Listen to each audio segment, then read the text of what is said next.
Hi, this is Joey from Sound Systems Incorporated over in Myrtle Beach, and I'm going to run through the small audio mixer that we've supplied over here for Kingston Elementary School.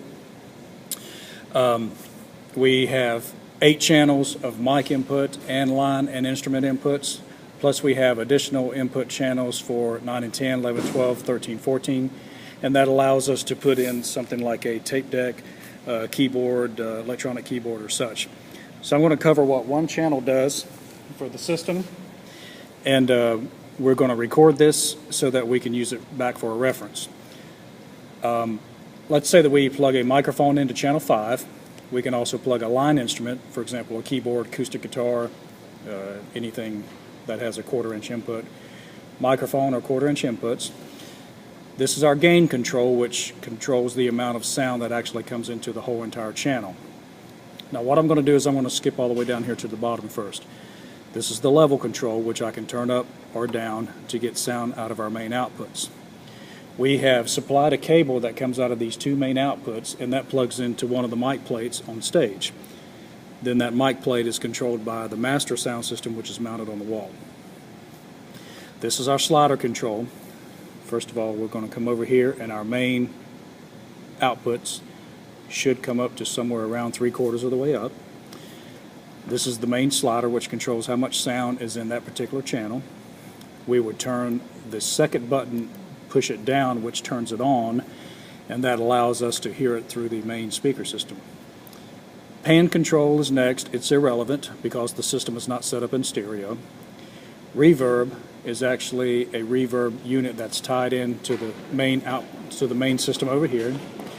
And then we do have something called auxiliary. Auxiliary is going to be used in this situation because we can control the amount of sound that comes out through the auxiliary output, which is this control here. And there's a cable we have supplied with a powered monitor, and that would go out to the monitor speaker. You can actually see it sitting behind it on stage. So for example, if I were speaking in microphone number 5, I can turn this up or down and my voice would get louder or softer out in the gymnasium auditorium. If I'd like to hear my voice come out through the stage monitor on stage, then I can come up here and I can control the auxiliary output, and that is the volume for my voice going out to the stage. Next is low, mids, and highs, which is tone control. We can set that to our desired taste. And then the other control up here is called the gain control. Probably the most important control, because as I increase or decrease this gain control, I'm also increasing or decreasing the amount of sound going out to my stage monitor and the sound going out to my main speaker system.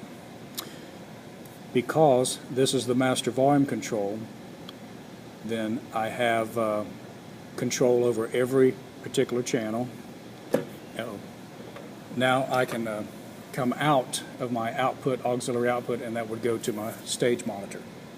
Alright, so once I know what one channel does, it doesn't matter how many I have. I can have microphones on every channel, or I can have instruments or acoustic guitar or keyboard or any other type of unit. We've supplied the school with phantom powered microphones. They're very nice condenser microphones. This button here is very important. This button always has to be pushed in or on, and we should see a red light there. If we don't have that red light on, then our specialty microphones won't work. This is a small graphic equalizer that allows us to kind of shape the sound to the room that we're dealing with.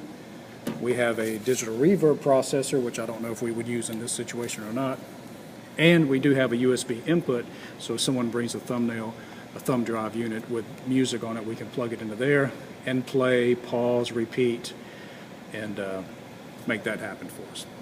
When we plug that in, then we also have to come over here to the main input and tell it what to play through the sound system. Okay, that's the general overview of the mixer. The most important things to remember are level controls, the actual on switch per channel, and then the auxiliary output that would go to our stage monitor. Thanks.